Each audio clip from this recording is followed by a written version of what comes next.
할렐루야, 할렐루야. 날씨가 이제 6월도 여름이라고 이제 좀 많이 후덥지근해지고 좀 더워졌습니다. 더워지셨죠? 그래도 아직 본격적인 더위에 비해서는 더위도 아니다라고 생각하시는 분도 많겠지만 그래도 이제는 때때로 선풍기도 좀 필요하고 에어컨 바람이 좀 그리워질 때도이기도 합니다. 더운 여름 보내시면서 수고가 많으셨습니다. 한 주 동안 평안하게 잘 지내셨죠? 우리 앞뒤 좌우 옆에 계신 분들과 먼저 인사 나눌까요? 한 주 동안 평안하셨습니까? 한 주 동안 평안하게 잘 지내셨습니까? 한 주 동안 잘 지내셨어요? 하나님의 은혜 가운데 또 우리 한 주 잘 보내고 또 이렇게 한 주 만에 또 다시 만나게 된 줄로 믿습니다. 여러분, 보이지 않는 주님의 손길과 지키심과 보호하심이 주님 사랑하시는 귀한 주님의 백성들과 자녀들 가운데 함께하고 계신 줄로 믿습니다. 옛날에 뭐 그런 예와 일화들 많잖아요. 뭐 저기 아프리카에 뭐 성인식을 할 때 아이들이 성인이 되는 걸 증명하기 위해서 저 정글 깊은 곳에 어른 없이 홀로 떨어져 가지고 밤을 보내야 되는, 그 홀로 버려져서 그곳에서 하루를 밤새도록 버티다가 이제 지나고 돌아오면 이제 성인으로 인정해주는 뭐 그런 얘기들 많이 들은 적 있으시잖아요. 그때마다 꼭 누가요? 아버지가 보이지 않는 곳에서 혹이라도 이게 무슨 해코지나 어려움 당하지 않을까 지켜보고 있는 아버지가 곁에서 멀리서 보고 있다고. 또 뭐 그런 경우도 있잖아요. 시각장애인 아이가 처음으로 이제 학교를 가면서 아이를 처음 이제 혼자 엄마가 같이 가다가 혼자 보내는데 그 아이가 잘 가는지 안 가는지 혼자 가는 것처럼 보이지만 저만치에서 엄마가 따라가면서 그 아이를 계속 지켜보고 함께 따라갔다라는 뭐 그런 이야기, 그런 예화들 아마 많이 들어보셨을 겁니다. 여러분, 우리가 느끼지 못해도 경험하지 못해도 하나님께서 하나님 사랑하시는 주님의 귀한 백성들을 향해서 하나님의 손길로 함께하고 계시고 바라보고 계시고 붙들고 계시는 하나님이신 줄로 믿습니다. 여러분, 성경에서 여호와 이레라는 말 아시죠? 여호와 이레 들어보셨죠? 여호와 이레가 어디 나와요? 아이고, 제가 너무 어려운 질문을 했나 봅니다. 여호와 이레가 어디 나오죠, 성경에? 창세기 22장에 보면 아브라함이 하나님께서 이삭을 바치라고 하실 때 그때 어떻게 해요? 이삭을 바치려고 할 때 하나님께서 이미 이삭 대신에 바칠 순양을 미리 준비를 해 두시잖아요. 그래서 그 뒤에 성경에 설명해 보면 이렇게 나옵니다. 여호와의 산에서 준비되리라 라는 말로 여호와 이레를 설명합니다. 여호와라는 말은 여호와 하나님이란 말이고, 이레라는 말은 원래 라라는 말에서 파생된다는데요, 라는 본다, 보다라는 말입니다. 하나님이 뭐하고 계셨다고요? 보고 계셨다고요. 보고 계셨기 때문에 필요한 것들을 아시고 필요할 타이밍과 순간에 하나님께서 예비하시고 준비하신 것들을 아브라함에게 주셨다라는 거예요. 여러분, 그걸 경험하고 살아가는 삶이 믿음의 삶입니다. 뭐가 믿음의 삶이라고요? 하나님의 함께 하심, 하나님의 우리를 바라보고 계심, 붙드시고 인도하고 계심을 실제로 경험하고 살아가는 삶이 믿음의 삶이에요. 그래서 여러분, 하나님 눈에 보이시지 않아요. 하나님이 눈에 보이시지 않는데 우리의 삶에 역사하시는가, 그걸 어떻게 알아요? 어떻게 아는가? 믿음으로 하나님을 기대하고 바라보고 기다리고 하나님의 역사하심을 구하고 간구하고 나갈 때 하나님께서는 그 믿음 가운데 역사하셔서 우리 가운데 놀라운 일들을 행하시는 하나님이시라는 거예요. 여러분, 그 하나님을 믿고 살아가시는 우리 모든 성도님들이 실제로 하나님이 우리의 삶에 오셔서 역사하시는 그 귀한 일들을 우리가 경험하고 그 일들로 인해서 하나님 앞에 기쁨으로 영광 돌리며 믿음으로 나가실 수 있는 우리 사랑하는 성도님들 되시기를 다시 한번 주님의 이름으로 축복합니다. 그게 믿음의 삶이에요. 여러분, 그래서 믿음은 절대 추상적이지 않습니다. 믿음은 그냥 막연하게 믿는다 이것이 아니고 실제로 그 하나님이 우리의 삶에 함께 하시고 역사하시는 것을 경험하고 살아가는 것이 믿음의 삶이에요. 자, 우리 지난주에 말씀 신명기 말씀을 마무리하면서 우리 신명기 30장에 있는 말씀을 함께 나눴습니다. 모세가 신명기는 이스라엘 백성들 향한 설교라고 했어요. 어디서요? 가나안 땅 들어가기 직전에 가나안 땅에 모세는 자기가 못 들어가게 됐어요. 왜요? 하나님의 거룩하심을 나타내지 못하고 불순종하고 자기의 성질대로 반석을 명하라라고 말씀하신 하나님의 말씀에 불순종해서 반석을 내리치면서 물이 나게 하는 걸로 인해서 야, 너도 못 들어가, 너도 가나안 땅 들어가지 말고 가나안 땅 보기만 해 라고 하면서 가나안 땅 직전에 모세는 결국 들어가지 못하게 돼요. 누구만 들어가는가? 모세 뒤를 이은 여호수아와 그 다음 세대 이스라엘 백성들이 이제 가나안 땅을 들어가게 되는데요. 들어가기 직전에 들어가려면 어디로 들어가야 되냐면 이제 요단강을 건너가서 가나안 땅에 들어가야 되는데, 가나안 땅에 들어가기 직전 요단강을 건너가기 전에 그 앞에 넓은 평지가 있었는데 그 평지가 모압 평지예요. 모압은 많이 들어보셨죠? 못 들어보셨나요? 모압이 있고 암몬이 있습니다. 모압과 암몬은 형제 민족이에요. 왜요? 누구냐면 롯의 아들들 후손들이에요. 롯이 딸들을 통해서 아들들을 낳아요. 그 얘기는 뭐 성경에서 보신 적 있으실 거예요. 왜요? 아내가 이제 소돔기둥이 돼버리고 소돔과 고모라에서 급히 나오는데, 딸들이 봤더니 야 이제 신랑들 예비 신랑들도 다 죽고 우리는 이렇게 대가 끊어지겠다 싶어가지고 아버지의 씨를 통해서 자식들을 낳는데 그 아들들이 모압과 암몬 족속의 조상이에요. 그러니까 모압과 암몬이 그렇게 만들어지게 되는데, 그들이 요단강 요쪽 편, 동쪽 편에 살아요. 지금 지명으로 말하면 요르단 쪽에 이렇게 그들이 살아요. 근데 그쪽 요단강 건너가기 전에 그 모압 평지에 넓은 땅에 이스라엘 백성들 뭐 60만 명, 200만 명 되는 엄청나게 많은 숫자들을 모세가 다 모아놓고 마지막으로 뭘 하냐면 당부와 같은 설교하는 말씀이 신명기 말씀이에요. 신명기는 그래서 뭐라고요? 모세 설교예요. 설교. 모세가 이스라엘 백성들에게 설교를 하는데 무슨 설교인가? 정말 간곡한 마음으로, 간절한 마음으로 너희가 이제 요단강을 건너서 가나안 땅에 들어가게 될 터인데, 너희가 들어가면 그냥 들어가면 반드시 너희가 그 땅의 문화와 사회와 종교와 여러 가지 많은 것들의 영향을 받을 거다. 그래서 뭐 할 거라고요? 하나님 말고 그것들을 따라가고 섬기게 될 거다. 그런데 그것이 너에게는 화와 저주가 될 거야. 그래서 꼭 어떻게 해요? 지금 너에게 전하는 이 말씀을 잘 기억해야 돼. 잘 듣고 기억해야 돼. 여러분 어느 집에 초대를 받아서 갔는데요, 그 주인분이 잠깐 밖에 나갔어요. 집에 들어가 있으래. 어떻게 들어가야 돼요? 주인이 요즘 어떻게 하죠? 집에 요즘은 다 어떻게 들어가세요? 번호 누르고 들어가시잖아요. 그죠? 그 집 현관 번호를 알려줬어요. 번호 알려줄 테니까 그거 열고 들어가서 쉬고 있어. 나 금방 갈게. 이렇게 번호를 알려주고 갔어요. 그럼 어떻게 해야 돼요? 알았어. 걱정하지 마. 나 집에 잘 들어가 있을게. 하고 집 앞에 딱 갔어요. 문제가 생겼어요. 까먹었어.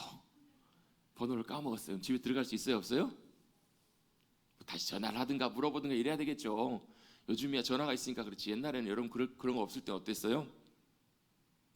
방법이 딱 한 가지. 어떻게 해요? 그 번호를 잘 잊지 않고 기억해야 되겠죠. 그죠? 그래야 그 집에 들어갈 수 있으니까요. 모세가 이스라엘 백성들에게 전한 그 말씀은 뭐예요? 결론적으로 하나님이 그들에게 하기를 원하시는 말씀들을 다 정해놓고 마지막 부분에 우리 지난 30장에 뭐라고 나와요? 내가 너희 앞에 생명과 복과 화와 저주를 너희 앞에 두었다라고 이렇게 모세가 얘기를 해요. 왜 그 앞에 두었어요? 너희가 뭐 하라고요? 살기 위해서 생명과 복을 선택하라는 거예요. 근데 여러분 모세가 선택하라는 말은 생명과 복, 화와 저주를 놓고 선택하라는 말은 뭐 하라는 얘기예요? 고르라는 게 아니라 요거할래가 아니라 사실은 어떤 의도예요? 절대로 이거 선택하지 말고 요거 선택하라는 거예요. 이게 뭔데요? 생명과 복이라는 거예요.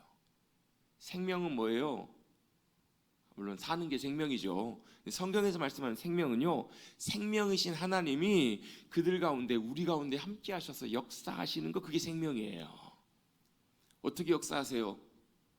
우리의 삶의 모든 상황, 여러분 각자의 상황들은 다 달라요. 우리가 살아가는 현실과 모습과 우리가 만나는 일들은 다 달라요. 우리가 처해 있는 현실이 다 달라요. 근데 하나님의 생명이 함께 하시면요, 그 처지와 그 상황에 누가요? 하나님이 오셔서 그 상황 속에서 하나님의 역사, 하나님의 일들을 나타내 주시는 것, 이게 생명이라는 거예요. 뭘 선택하라고요? 생명과 복을 선택하라고. 그러면 생명과 복을 선택해야 되겠잖아요. 그럼 어떻게 선택하실래요? 세 가지를 모세가 얘기를 해요. 생명과 복을 선택하는 세 가지 방법을 얘기를 합니다. 그게 뭐였죠? 일주일 전인데 기억할 리가? 기억이 날 리가? 성경에서 이렇게 말씀합니다. 여호와 하나님을 사랑하라. 그리고 그 하나님의 말씀을 청종하라. 청종하라는 말은 두 가지가 포함이 되어 있는 거예요. 청은 들으라. 듣고 뭐 하면 돼요? 요즘 여러분 아이들에게 중요한 얘기들 하면 애들이 어때요? 자녀들에게 뭐 사춘기 보낸 아이들에게 이거 정말 중요한 얘기 하면서 얘기를 하면 어때요? 예. 듣는 거예요? 듣기는 듣는 건데 듣는 것이 아니죠. 듣는 것은요. 그 다음에 뭐가 같이 따라와야 되냐면 종이 따라와야 돼요. 종은 뭐예요?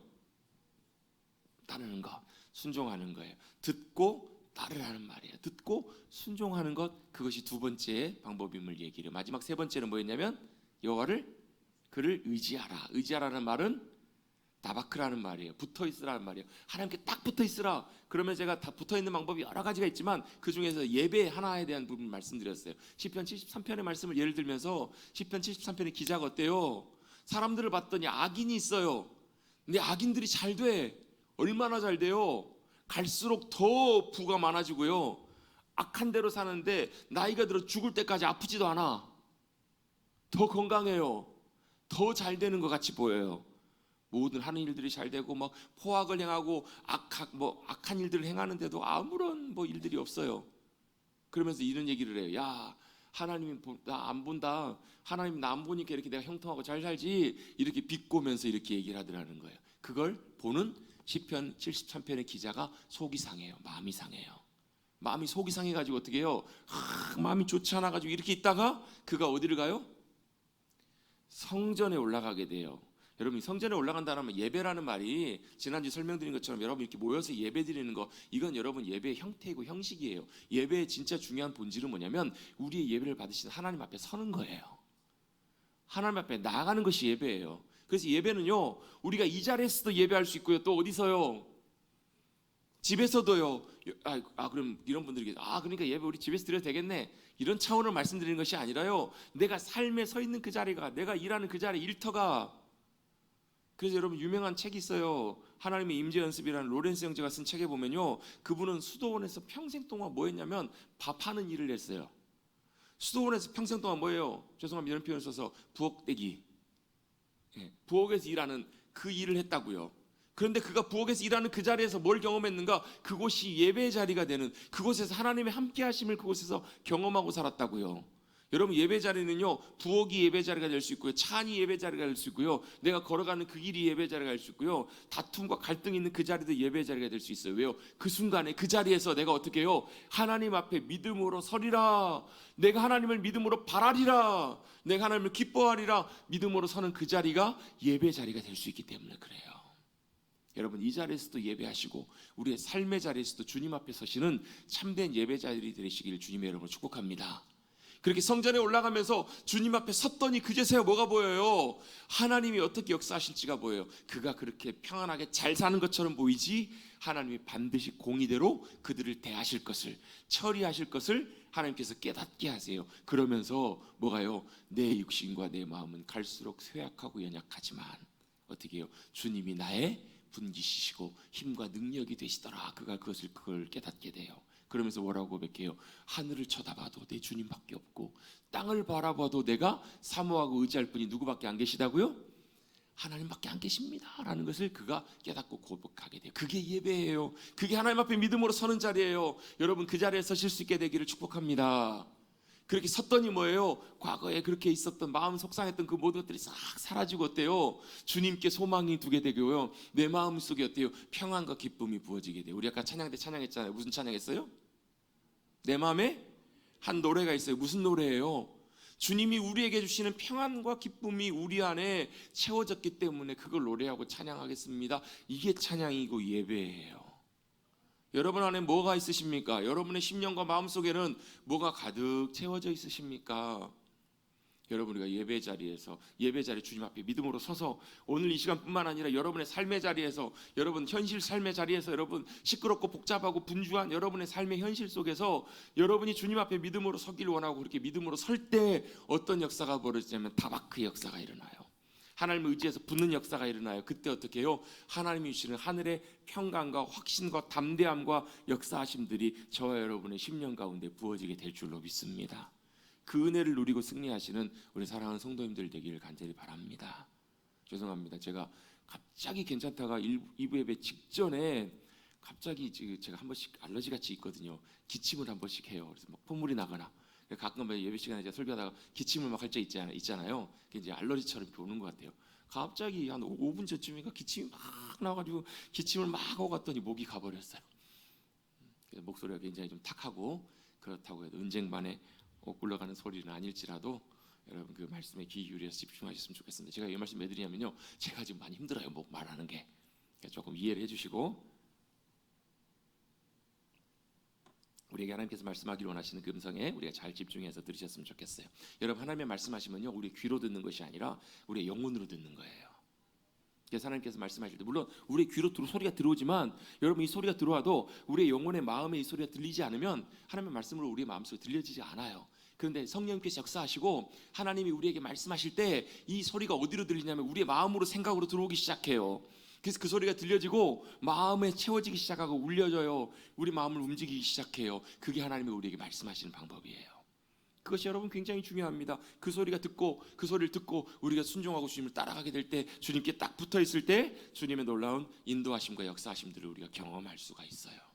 자, 이것이 누구에게 필요했는가? 모세에게도 당연히 필요했지만 모세 뒤를 이어서 이스라엘 백성들을 이끌어야 될 여호수아에게도 누구보다도 너무너무 필요했던 부분들이에요. 자, 그래서 여호수아를 시작할 때 모세가 마지막 이제 신명기 마지막에 죽거든요. 마지막에 죽고 그 다음에 이제 여호수아가 이스라엘 백성들을 이끌게 되는데요. 여호수아 1장 시작할 때, 사실 여호수아 1장이 굉장히 중요한데 여호수아 1장을 제가 여러 번 나눈 적이 있기 때문에 넘어가도록 하고요. 3장을 말씀을 오늘 함께 나누려고 하는데요. 1장에는 어떤 말씀이 나오는가? 굉장히 중요한 두 가지 말씀을 여호수아에게 하나님께서 하세요. 그 말씀이 무엇인가? 바로 첫 번째 말씀은 두려워하지 마라, 마음을 강하게 하고 담대히 하라 라고 말씀하세요. 뭐라고 말씀하신다고요? 같이 한번 해보십시다. 두려워하지 마라, 마음을 강하게 하고 담대히 하라. 자, 하나님이 마음 두려워하지 말래요. 또 강하게 하고 담대히 하래요. 왜 여호수아 이렇게 말씀하셨을까요? 여호수아의 마음속에, 생각 속에 두려워한 마음이 있기 때문에 그래요. 약해진 마음이 있기 때문에 그래요. 왜 그랬을까? 이유가 뭘까요? 제가 생각해 보니까 이유가 몇 가지가 있는 것 같아요. 첫 번째 이유가 뭘까? 여호수아는 지금 누구 뒤를 이어서 이스라엘을 다스리는 지도자가 되었냐면 모세라는 인물의 뒤를 이어서 지도자가 되었습니다. 여러분, 모세가 누구예요? 불세출의 지도자예요. 하나님께서 그를 통해서 놀라운 일을 행하신 정말로 위대한 탁월한 하나님의 지도자 중에 한 사람이에요. 모세를 통해서 하나님께서는 애굽에서 이스라엘 백성들을 건져내셨고요. 모세를 통해서 하나님께서 뭘 하셨어요? 홍해 바다를 가르셨어요. 아, 목사님, 저 서해도 가보면 모세 바다 있어요. 뭐예요? 썰물 때 물 쫙 빠져가지고 섬으로 물 걸어가는 그런 차원이 아니고요. 그냥 멀쩡하게 흐르던 엄청난 큰 규모의 바다가 그냥 서버린 거예요. 멈춰서 버린 거예요. 길이 갈라진 거예요. 여러분, 그런 거 보신 적 있으세요? 없으세요? 저도 못 봤어요. 본 사람 없어요. 왜? 그때 당시에 일어났던 놀라운 하나님의 역사이기 때문에. 누가요? 모세가 지팡이를 들고 홍해를 향해 가르칠 때 하나님께서 그 역사를 이루신 거예요. 그거 말고도 여러분 엄청난 놀라운 일들을 했어요. 위대한 지도자 이어서 그 다음에 그 역할을 감당해야 되는 여호수아 입장에서는 어떻겠어요? 여러분, 제가 몰랐는데요. 다음 주부터, 이번 주 금요일부터 월드컵 시작하더라고요. 아셨어요? 모르셨죠? 저도 상당히 운동 이런 거, 스포츠 이런 거 좋아하는데 저도 새까맣게 모르고 있었어요. 옛날에는 막 월드컵 하면 막 온 나라가 막 들썩들썩 했잖아요. 언제요? 24년 전에. 맞죠? 24년 맞죠? 2002년도에 온 나라가 어땠어요? 한마음이 돼가지고 대한민국을 외치면서 막 얼싸안고 막 축구에 그 월드컵의 열기에 빠져들었어요. 그 이유 중에 하나가 누구 때문이었을까요? 히동구 아시죠? 히딩크 감독, 우리나라 명예 시민권 제가 히동구 선생님이라고 부르잖아. 히딩크 감독이 와가지고 전무후무한 월드컵 4강이라는 엄청난 성과를 그렇게 이렇게 이루었잖아요. 업적을 이뤘잖아요. 다 사람들이 좋아했어요. 문제는 그 다음이에요. 그 다음에 오는 부임한 감독들은 다 누구와요? 히딩크 감독과 비교가 되는 거예요. 다 잘하는 모습들도 있는데 다 어때? 히딩크 감독과 비교해봐가지고 다 이렇게, 그걸 이제 우리 보통 일반적으로 쓰는 표현도 독이 든 성배라고 하잖아요. 그 뒤에 있는 사람들은 누가 하더라도 본전도 못 찾는 왜 그래요? 워낙 탁월한 지도력으로 훌륭한 지도자가 있었기 때문에 그 뒤를 잇는 사람들은 그만큼 부담이 되는 거예요. 여호수아가 봤을 때 어때요? 그 위대한 모세를 이어서 자기가 그 일들을 감당해야 되는데 그 일이 쉽지가 않았을 거예요. 또 뭐가 문제가 있어요? 이스라엘 백성들이 그 위대한 모세의 말을 너무 잘 들어가지고 모세가 이끄는 대로 잘 따라왔죠. 그러기는 전혀 잘 따르지 않았어요. 그 위대한 모세의 말도 이스라엘 백성들이 참 안 들었어요. 잘 듣지 않았다고요. 더더군다나 또 어떤 문제가 있는가? 여호수아는요, 지금 자기가 이스라엘 백성들을 이끌고 들어가야 될 가나안 땅이 어떤 땅인지를 직접 정탐하고 보고 왔던 정탐꾼 중에 한 사람이에요. 무슨 말이냐면 지금 가나안 땅이 어떤 땅인지, 거기 어떤 거인들이 살고 있고 성은 어떠하고 무기는 어떠한지, 그곳의 전력과 모든 것들을 누구보다도 잘 알고 있는 사람이 누구냐면 여호수아예요. 여호수아가 물론 여러분 40년 전에 정탐꾼으로 갔을 때 그런 믿음의 고백을 해요. 그들의 말이 맞다. 모두가 말이 맞다. 그들은 강하다. 그런데 뭐라고 고백했어요? 그러나 하나님이 우리와 함께 하시면 우리가 그들과 들어가 싸워서 하나님이 우리에게 승리케 하실 것이다 라고 믿음으로 그가 고백해요. 그렇죠? 믿음으로 고백했기 때문에 여호수아와 갈렙만이 유일하게 가나안 땅에 들어갈 수 있는 은혜의 기회를 얻어요. 여러분, 믿음으로 고백한 이유도요, 시간이 지나거나 상황이 바뀌거나 하면 우리의 마음과 믿음이 흔들릴 때가 있어요, 없어요? 있어요, 없어요? 그래요. 기도하다가 하나님께서 마음에 확신을 주셔서 하나님이 내 삶을 붙잡아 주시고 책임지고 인도해 주실 것을 믿습니다. 할렐루야. 마음에 평안과 확신이 생겨요. 근데 다시 집에 돌아오고 일상으로 돌아봤더니 다시 어때요? 상황을 보고 현실을 보니까 마음이 흔들리고 요동치고 무너질 때가 있으세요, 없으세요? 저도 있어요. 아니신 것처럼 그렇게 쳐다보고 계시는데요. 그렇잖아요. 그렇게 믿음으로 결단하고 믿음으로 든든하게 서서 승리했음에도 불구하고 때때로는 상황과 시간에 따라서 여러 가지 상황들에 따라서 마음이 흔들릴 때도 있어요. 아마 여호수아도 그랬을지 몰라요. 그런 여호수아를 향해서 하나님께서 뭐라고 말씀하시냐면 두려워 말라, 염려하지 마라. 너는 마음을 강하게 하고 담대히 하라라고 말씀을 하세요. 첫 번째 하나님께서 하셨던 말씀이 이거고요. 두 번째 하나님께서 하셨던 중요한 말씀이 바로 그 뒤에 이어지는 말씀이에요. 너는 뭐 하라고요? 모세를 통해서 기록한, 모세를 통해서 내게 들려준 그 말씀을 다 어떻게 하라고요? 듣고 지켜 행하라는 거예요. 너는 그 말씀을 주야로 묵상하고 아침 저녁으로 내 입에 두고, 그 말은 무슨 얘기예요? 늘 그 말씀을 읽고 묵상하고 그 가운데 기록된 대로 지켜 행하라. 그리하면 내 길이 평탄하게 될 것이다. 내가 형통할 것이다 라고 말씀을 하세요. 자, 그럼 한번 여쭤보겠습니다. 여호수아가 이제 어떻게 했을까요? 하나님이 두려워하지 말라고 하시니까 그래, 두려움 떨쳐버려야지. 여러분, 사탄이 주는 마음은 두려워하는 마음, 염려하는 마음입니다. 왜요? 사탄은 두려워하고 염려하게 만들면 우리가 흔들리기 때문에 믿음 위에 설 수 없다라는 것을 너무너무 잘 알아요. 여러분, 무서운 영화 같은 거 보시면 어떠세요? 아유, 목사님 뭘 그렇게. 근데 그런 분들 계실 거예요. 무서운 영화 보고 가지고 괜히 비슷한 데 가면 막 그래요. 저는 보지 못했지만 최근에도 무슨 영화가 나왔나 봐요. 무슨 영화가 나왔는데 누가 그러더라고요. 잠깐 기사 제목 타이틀만 봤는데 지하 주차장만 가면 무섭다고. 왜 그래요? 여러분, 두려움이 주는 것이 그거예요. 두려움은요, 사탄이 우리에게 왜 두려움을 주냐면, 두려움을 주면 우리의 마음과 영혼이 흔들립니다. 요동치기 시작해. 그래서 소뚜껑 자라보고 놀란 가슴, 소뚜껑 보고 놀란다고요. 우리의 마음이 두려움에 휩싸이기 시작해요. 여러분, 하나님께서는 절대 우리가 두려워하기를 원치 않으세요. 왜요? 주님 믿음으로 신뢰하고 의지하고 가면 누가요? 주님이 우리를, 그렇잖아요. 대산을 넘어 험곡에 가도 빛 가운데 걸어가면 주께서 항상, 여러분들이 좀 해주셔야 제가 물을 좀 마시는데 이제는 별로 기대 안 합니다. 제가 알아서 지키시기로 약속한 말씀 변치 않네요. 하늘의 영광 나의 마음속에 차고도 넘쳐 할렐루야. 그 중간에 가사에 보면요, 주께서 나를 지키시기로 약속한 말씀 변치 않네. 두려움이 떨쳐지는데 사탄은 뭐예요? 계속 끊임없이 우리의 마음을 두렵게 만들고 우리의 마음을 염려하게 만들어요. 여러분, 두려움 생길 수 있습니다. 염려 생길 수 있습니다. 걱정할 수 있습니다. 믿는 그리스도인들도요. 그런데 그 자리에서 여러분, 우리는 늘 돌이킬 수 있어야 돼요. 어디로요? 두려움 떨쳐버린 자리로, 우리 염려를 주님께 맡기는 자리로, 그 주님 신뢰하는 그 자리로 나아가는 것이 저와 여러분이 걸어가야 될 귀한 믿음의 삶임을 꼭 기억하시고, 여호수아에게 말씀하신 그 말씀처럼 우리도 그렇게 반응할 수 있게 되시기를 간절히 바랍니다. 그리고 두 번째 하신 말씀이 뭐예요? 하나님 말씀을 읽고 묵상하고 그 가운데 기록한 대로 지켜 행하래요. 여호수아 그렇게 했을까요? 안 했을까요? 했겠죠. 하라고 하셨으니까 하면 됩니다. 여호수아 그렇게 했습니다.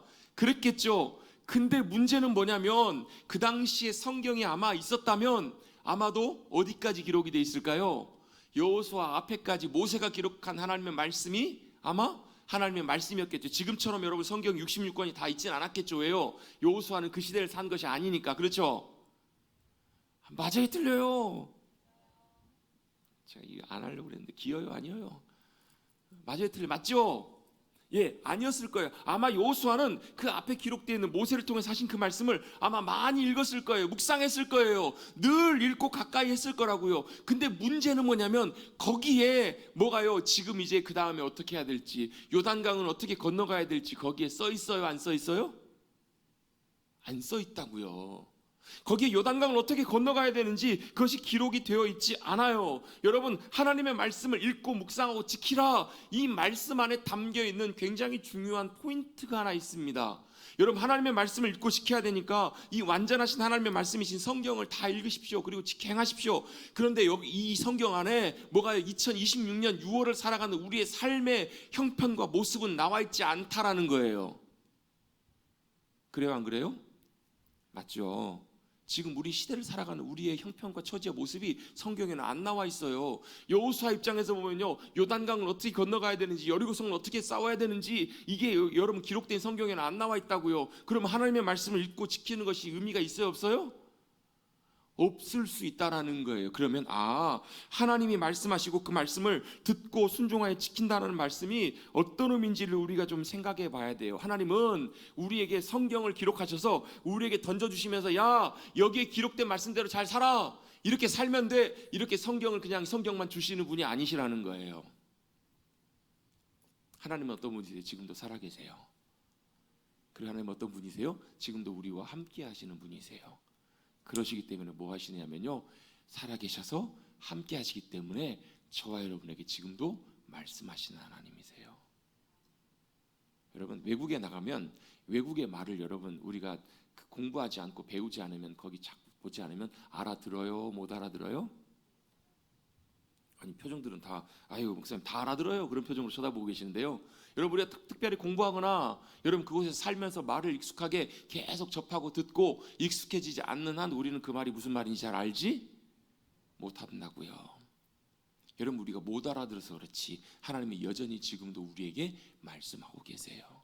그럼 어떻게 말씀하고 계시는가? 여러분, 우리가 하나님의 말씀, 하나님 우리에게 말씀하신다, 그리고 우리가 그 음성을 듣는다, 이렇게 여러분 우리가 말을 들으면요, 어떤 분들 그런 분들이 계세요. 아니, 성경이 있으면 충분하지, 뭘 하나님이 따로 말씀하신다는 말이야? 그러면 이렇게 얘기하신 분도 계십니다. 신비주의야, 어떤 분들은 직통계시야, 이렇게 얘기하신 분들이 계세요. 잘못됐다고 얘기하신 분들이 계세요.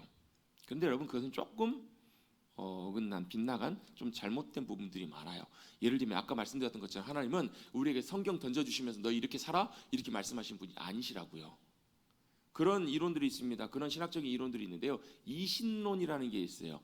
이걸 자연신론이라고도 부르는데요, 이분들의 주장과 논리는 뭐냐면 하나님이 천지만물 창조하셨다라는 것은 그분들이 다 인정해요.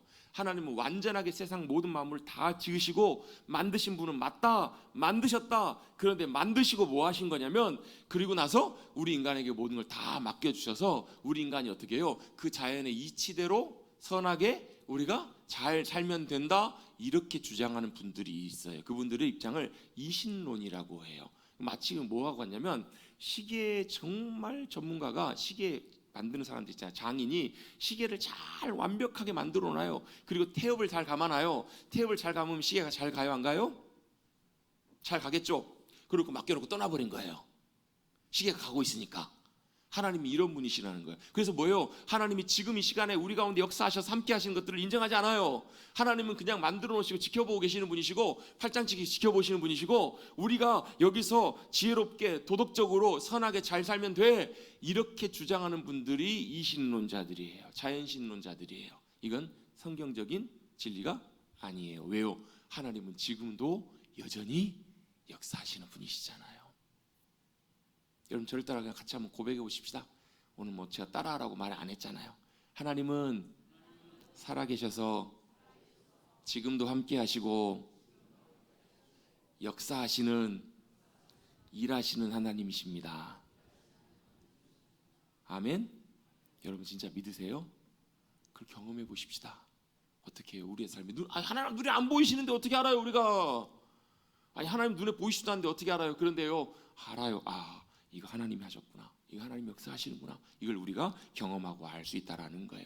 마찬가지입니다. 하나님 우리에게 말씀하신다는 것도 초자연적인 방법으로 누구야 부르시면서 신비한 방법으로 말씀하시는 것, 이것들도 없는 것은 아니지만 이것은 좀 특별한 경우고, 이런 경우 말고 하나님께서 우리에게 말씀하시는 많은 방법들이 있습니다. 어떻게 말씀하시는가? 우리에게 뭔가를 깨닫게 하시고, 우리에게 하나님이 어떤 생각을 주게 하시고, 보게 하시고, 어떤 것들을 듣게 하시고, 또 어떤 경우는 어때요? 우리의 마음에 감동하심으로 하나님이 하시길 원하시는 그 말씀을 우리에게 들려주시고 알게 하시는 경우들이 있다라는 거예요.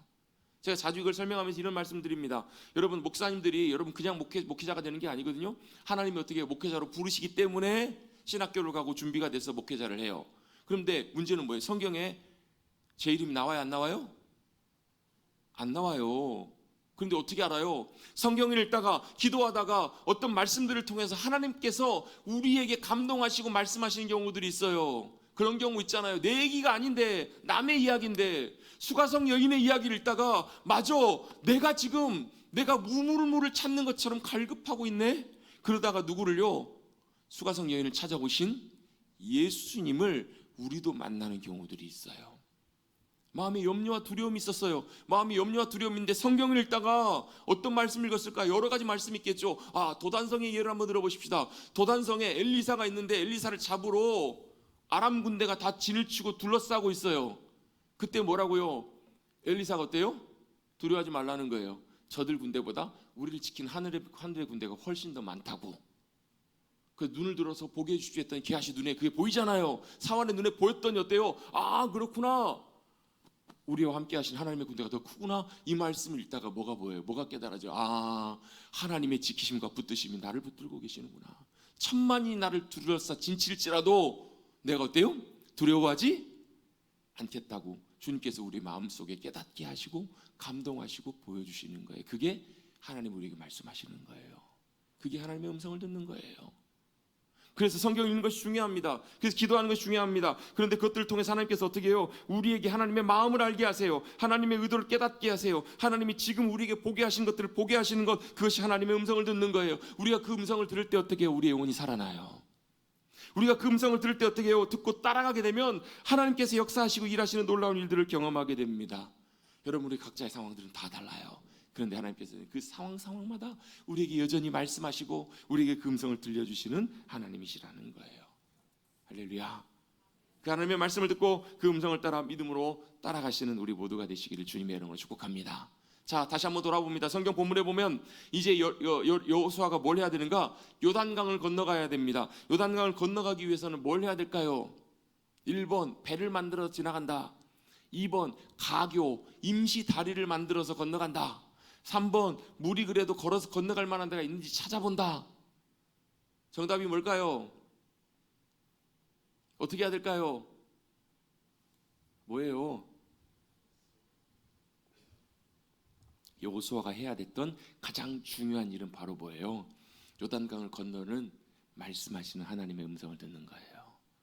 그 상황에서 나에게 말씀하시고 길을 보이시고 깨닫게 하시는 그 음성을 듣는 거예요. 여러분 강을 건넌다라는 것은 예나 지금이나 굉장히 위험합니다. 특별히 전시 상황에서 전투를 앞두고 있을 때 강을 건넌다라는 것은 굉장히 위험한, 굉장히 취약한 상황 속에 빠지는 거예요. 왜요? 강을 건널 때는 어떻게 건너요? 한꺼번에 우르르 다 건너나요? 아니죠. 일렬로 건너겠죠. 그럼 일부만 건너가고 일부는 강에 있고 일부는 뒤에 있겠잖아요. 그러면 적 입장에서는 어떻게 해요? 앞에만 치면 돼요. 건너는 일만 치면 되고 물속에 있는 이들 공격하면 된다고요. 훨씬 더 우리 입장에서 보면 적의 위험에 노출될 굉장히 위험한 순간들이에요. 여러분 지금 현대전에서도 여러분 강을 도하부대가 따로 있긴 하지만 건넌다라는 것은 상당한 위험 부담과 상당한 전술과 많은 것들이 필요해요. 전열이 흐트러지고요. 공격에 굉장히 취약해집니다. 기습에 굉장히 큰 타격을 받을 수밖에 없는 상황이에요. 어떻게 해야 될지 참 난감한 상황. 그 상황에서 여호수아가 했던 것은 어떤 거예요? 하나님이 말씀하시는 그 음성을 듣고 그 음성에 순종해서 나아갔던 거예요. 하나님 여호수아에게 뭐라고 말씀하세요? 제사장들을 통해서 언약궤를 매라 말씀하세요. 그리고 요단강에 가서 요단강에 들어가라는 거예요.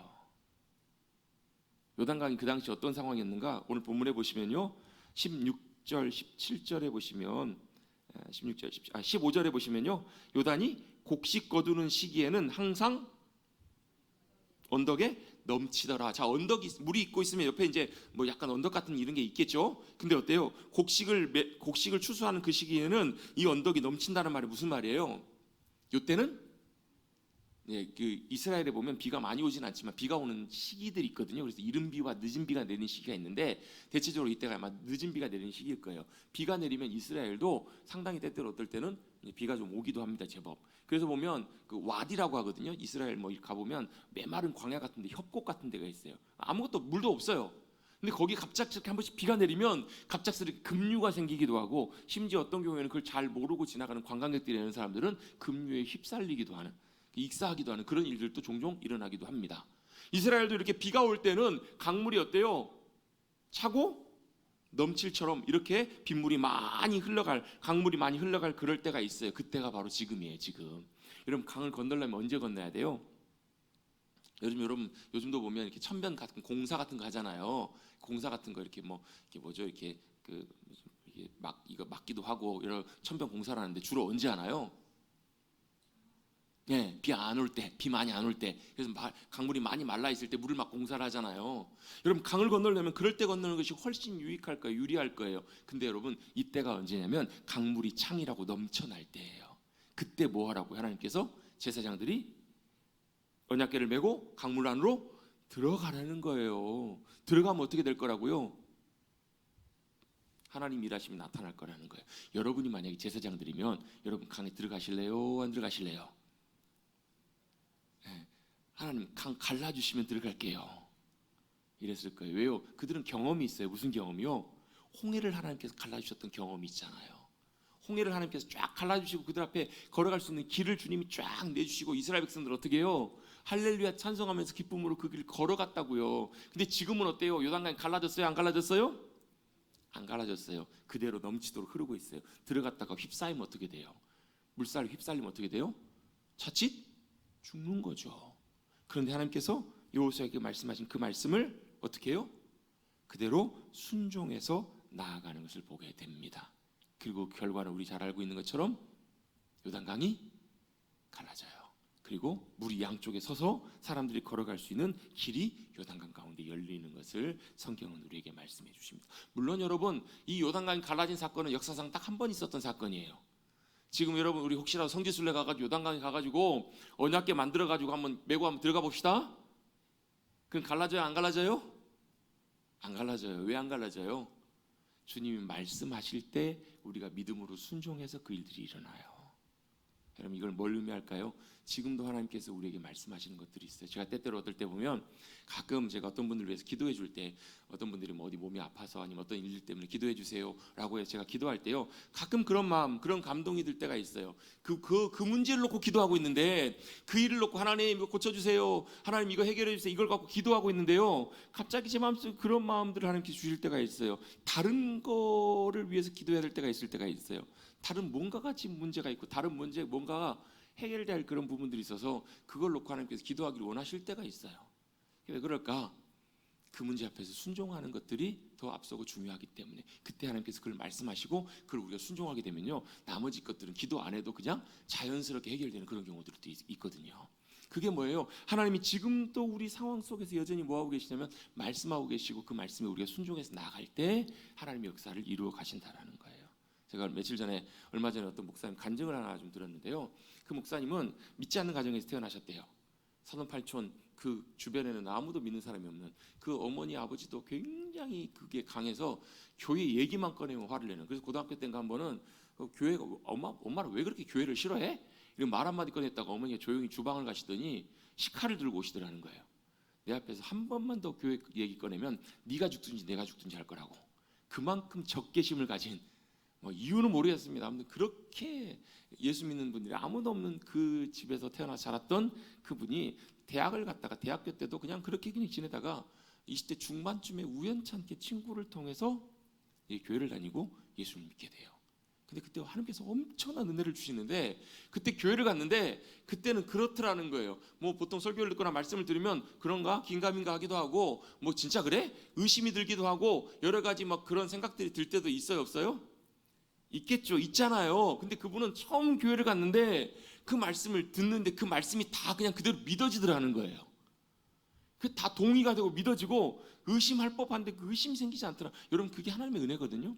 하나님께서 그렇게 은혜로 함께 해주실 때 보면 그런 역사들이 있을 때가 있어요. 그게 그냥 다 그대로 믿어지더라는 거예요. 그러면 그 은혜 가운데 믿는 가운데 신앙생활하다가 막 그 와중에 집에서 들켜가지고 몰래 이제 괜찮겠다 싶어 1년 넘어 지났는데 가방에다가 성경책을 모르고 이제 너들 갔더니 어머니가 또 촉이 엄청 좋아가지고 뭔가 싸한 느낌이 들었는지 아들 가방을 주셨더니 성경책이 나오는 거예요. 집안이 난리가 나가지고 아버지가 막 마당에다가 성경책이나 책 갖다 놓고 신나 뿌려놓고 불 붙이고 막 이런 집안에서 이분이 이제 잘하시고 이제 신앙생활을 시작을 하신 게 된 거예요. 결국 그러면서 막 집에도 제대로 못 들어가고 이런 험난한 과정 속에서 하나님이 나를 사역하도록 하나님께서 목회자로 부르셨구나라는 그런 마음을 갖고 하나님만 의지해서 이제 신학을 하시게 됐어요. 신학을 하고 이제 교회 사역을 하는데 이분이 또 하나님 그렇게 극적으로 만났기 때문에 감격적으로 만났기 때문에 사역도 그렇게 열심히 하셨대요. 정말 최선을 다해서 하나님 나라를 위한 일이 사역을 위한 일이다 해가지고 사역을 그렇게 열심히 하셨다는 거예요. 가는 데마다 막 목사님께 인정받고 성도들도 좋아하고 막 이렇게 사역은 이렇게 막 굉장히 잘 되는데 뭐가 문제였냐면 가정이 문제였던 거예요. 그때 결혼한 사모님 또 자녀들도 있었는데 그 본인이 그걸 경험해 보지 못한 거예요. 믿음의 가정에 자라본 적도 없고 그걸 몰랐기 때문에 사역만 그냥 열심히 하면 되는 줄 알고 열심히 사역을 하다 보니까 가정은 골마가요. 사모님과의 관계가 막 극한으로 치닫기 시작하고요. 자녀들도 제대로 사랑해주지 못하는 그런 정말 가슴 아픈 일들이 일어나기 시작했어요. 가정이 한순간에 와르르 무너지기 시작하면서 사역도 같이 이제 번아웃이 오게 되고 탈진하게 되면서 사역도 잠깐 멈추고 쉬고 밖에 나가서도 막 일도 해보고 근데 일을 시작하면 막 다치는 거예요. 일이 다 끊어지고 해서 이런저런 하다가 결국은 극단적인 자리까지 딱 서서 더 이상은 안 되겠다 싶어가지고 사모님하고 둘이서 갖다 놓고 약을 갖다 놓고 우리 더 이상은 이제 안 되겠다, 길이 안 보인다, 살 소망이 없다, 이렇게 살아서 뭐 하나 우리 약 먹자, 약 먹고 죽자, 이렇게 할 만큼 극단적인 자리까지 딱 이제 서게 된 거예요. 근데 문득 그때 마음속에 무슨 마음이 드냐면 그래도 죽기 전에 마지막으로 사모님하고 둘이서 우리 그래 마지막으로 한번 기도라도 하고 죽자라는 마음이 들었대. 그냥 단순히 그냥 기도하는 것이 아니라 기도로 우리가 기도로만 살 수 있는지 한번 확인이라도 한번 해보자. 기도만 하는데 기도만으로 살 수 있는가 보자라고 이렇게 기도하기 시작했던 것이 계기가 돼가지고 그때 하나님께서 그 목사님과 사모님과 가정을 놀랍게 회복시키시는 은혜를 경험했어요. 기도하러 올라갔다가 뭐 신기한 경험들을 많이 하셨다는 거예요. 기도하러 이제 어디 갔다가 산에 갔다 내려오는데 기도원을 들렸는데 밥을 먹고 갈 수 있겠냐고, 저녁 좀 사서 먹고 갈 수 있냐고, 저녁 먹고 가라고 하면서 저녁 먹은 김에 예배도 있으니까 예배도 드리고 가라고. 그러면서 그 기도원 원장 목사님이 하는 얘기가 전날 밤에 하나님께 자기에게 그런 갑자기 마음을 주셨다는 거예요. 젊은 어떤 사역자들이 올 텐데, 젊은 목사들이 올 텐데, 그때 아마 전사들일 거예요. 올 텐데 그분들이 오면 잘 대해주고 해가지고 잘 섬겨서 그들을 잘 훈련시켜 세우라고 이런 마음을 주셨다라는 거예요. 그 얘기를 할 때 그 목사님 사모님 들으면 어때요? 이상한 사람 같잖아요. 이상한 사람 같잖아요. 그럴 수 있잖아요. 그래서 하나님 앞에 이랬다라는 거예요. 하나님, 만약에 이분 말이 맞다면 제가 오늘 저녁 예배를 드릴 때 오늘 예배 설교 본문에 소망이라는 말이 들어가면 제가 이 하나님 하신 말씀으로 듣겠다고. 그 전날 저녁 예배를 드리는데 본문이 어디였을까요? 로마서 15장에 있는 말씀인데요. 로마서 15장 13절에 보면 어떻게 하냐, 말씀이 이렇게 시작해. 소망의 하나님이 모든 믿음과 평강 가운데 우리의 마음을 굳건하게 하사 너희에게 소망이 넘치게 하시길 원하노라. 소망이 몇 번이 나오냐면 앞에도 나오고 뒤에도 나와요. 혹시 하나님이 처음 하나만 나오는 구절을 하시면 잃어버릴까 봐 앞에 뒤에 소망이라는 걸 주시면서 하나님께서 그분에게 분명히 말씀하셨다는 확신을 주시고 그분이 그 말씀을 듣고 따라가기 시작해. 그 이후로부터 어때요? 하나님께서 놀랍게 말씀하시는 음성을 듣고 순종해서 따라갔더니 하나님께서 그분을 회복시켜 주시고 역사에 가시는 놀라운 일들을 경험하게 돼요. 한 번은 아이가 너무 사고를 많이 쳐가지고 학교에서 연락이 왔어요. 더 이상 안 되겠다 싶어가지고 이번에는 아이를 좀 혼을 좀 내야 되겠다, 이번엔 좀 싫은 소리를 좀 하고 아이를 좀 바로 잡아야 되겠다라는 마음을 갖고 택시를 타고 학교를 가는데 갑자기 목사님 마음속에 그런 마음을 하나님께 주시더라는 거예요. 야, 얘야, 아이에게 잔소리하지 말고 다른 소리 싫은 소리 하지 말고 아이에게 네가 아이를 얼마나 사랑하는지 그 사랑만 좀 알려주렴 전해주렴 이런 얘기를 그런 마음을 감동을 목사님 마음속에 주시더라는 거예요. 그래서 그런가 보다 하면서 아내도 막 사모님도 화가 나가지고 막 씩씩거리고 있는데 사모님에게 우리 기도하면서 잠깐 기도하면서 한번 가자고 사모님 기도하려고 눈을 딱 감았는데 그때부터 갑자기 사모님 펑펑 울기 시작하는 거예요. 기도 다 끝나고 물어봤더니 왜 울었냐 그랬더니 사모님 기도하려고 눈을 딱 감는데 하나님께서 그런 마음을 주더라는 거예요. 자녀를 향해서 사랑하는 마음을 표현해 주라고. 왜 그럴까요? 하나님께서 목사님과 사모님에게 동일하게 똑같이 그 말씀을 해주신 거예요. 그리고 나서 자녀와의 관계도 온전하게 회복되는 그런 은혜를 경험했다는 그런 간증을 들은 적이 있습니다. 여러분 이런 간증들 말고도 여러분 우리의 삶 속에서 하나님이 우리에게 말씀하시고 그 말씀에 순종해서 나가실 때 하나님께서 놀랍게 일하시고 역사하시는 그런 귀한 믿음의 경험들은 그런 간증들은 정말 많아요. 왜 많은가? 왜 많냐면요. 하나님 살아계시고 여전히 지금도 말씀하시는 하나님이시기 때문에 그래요. 여러분 우리 앞에 실제 요단강은 없어요. 그런데 우리 현실에 우리도 똑같이 갈라지지 않는 요단강이 있는 경우들이 너무너무 많아요. 그럴 때 여러분 요단강을 어떻게 대하실래요? 강을 건너시기 위해서 배를 구하실래요? 다리를 놓으실래요? 아니면 여러 가지 방법을 찾으실래요? 아니요. 그 앞에서요 잠잠하게 우리에게 말씀하시는 그 주님의 음성에 귀를 기울여 보십시오.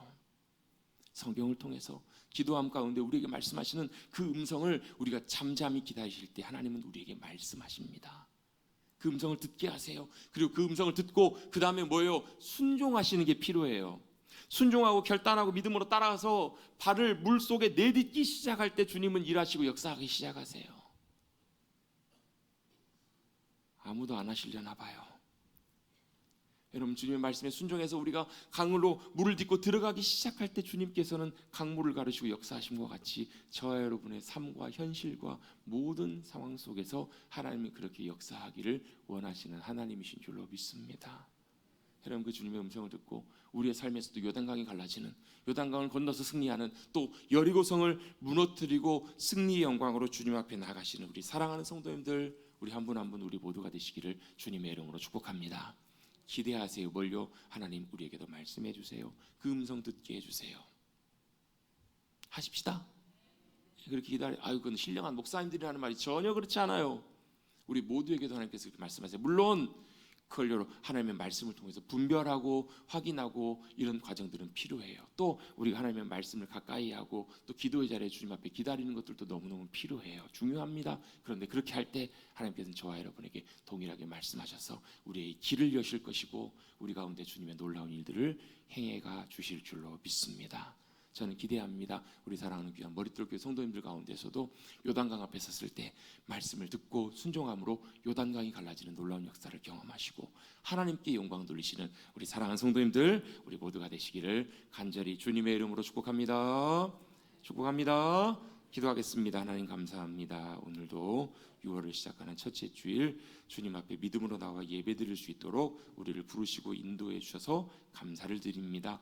우리 연약합니다. 부족합니다. 우리가 할 수 있는 것들 없습니다. 그러나 그럼에도 불구하고 우리는 어리석어서 우리의 힘과 능력과 지혜로 우리의 삶의 모든 일들을 우리가 감당하고 해결해 보려고 몸부림치며 살아가고 있지는 않는지 우리의 모습들을 주님 보게 하시고 깨닫게 하여 주셔서 우리가 우리의 힘이 아니라 우리가 요단강 앞에 섰을 때 또 우리의 현실적인 여러 가지 문제 앞에 섰을 때 우리가 만나는 일상의 모든 상황 속에서도 그 앞에 서서 먼저 말씀하시는 주님의 음성에 귀 기울이고 기다리고 또 말씀하실 때 그 음성 잘 듣고 분별하고 순종하여서 주님의 인도하심 가운데 그 모든 일들을 걸어가는 요단강을 건너가는 여리고성을 무너뜨리는 우리의 삶의 놀라운 하나님 나라의 승리와 영광을 경험하고 그것을 고백하여 하나님의 기쁨으로 드리는 하나님께 영광 돌리는 복된 우리의 믿음의 삶들 승리하는 우리 모두들 되게 하여 주시옵소서. 오늘 예배 가운데도 함께해 주신 주님께 감사드리며 이렇게 믿음으로 살아갈 수 있도록 붙잡아 주시기를 간절히 바라고 감사드리며 예수의 이름으로 기도드리옵나이다.